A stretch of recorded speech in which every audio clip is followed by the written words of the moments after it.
Maktab hovlisi, sovuq kun, ona va bir bolaga ko'zim tushdi. Onani tinkasi qurib borardi, ishlar edi. Bola esa hali hayot nima ekanligini bilmaydi. Men to'xtab qoldim. Ichimda nimadir pichirladi. Yordam ber, dardini eshit. Shu payt shirin qizaloq yugurib kelib dada dedi. Assalomu alaykum, yaxshimisizlar? Bu farzandingiz bilan kelib shu yerda ishlaysizmi? Hayratda qoldim. Ichimda nimadir uzildi. Bolaga ota mehri yetishmayotganligini sezdim. Onasini ko'zlarida g'am, och qolib ketmaslik uchun kurashib yashayapti. Boquvchisi yo'q. Yonimdagi bor pulimni oldim, berdim, lekin bilardim bular uchun uy zarur edi. Buni ishlatasiz.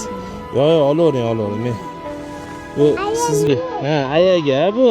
Buni sizga qizingizga narsalar berasiz inshaalloh. Xo'p?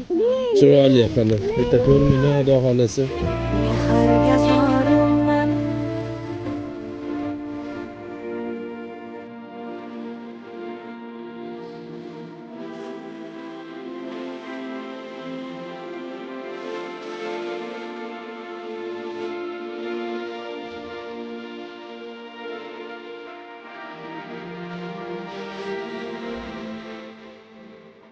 Ayol yig'lab yubordi. Uni dardi juda og'ir. Agar eshitsangiz albatta his qilasiz. Yaxshi bo'ladi inshaalloh. Hammasi yaxshi bo'ladi.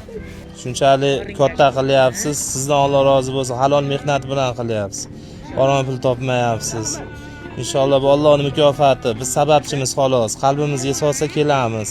Agar siz hozir shu videoni ko'rib ichingizda nimanidir his qilgan bo'lsangiz, demak bu bejiz emas. Eng muhimi, bu videoni kamida 5lab, 10lab do'stlaringizga tarqating. Like bosing. Birlashganimizda kuchli bo'lamiz. Menga qarang, kim berdi?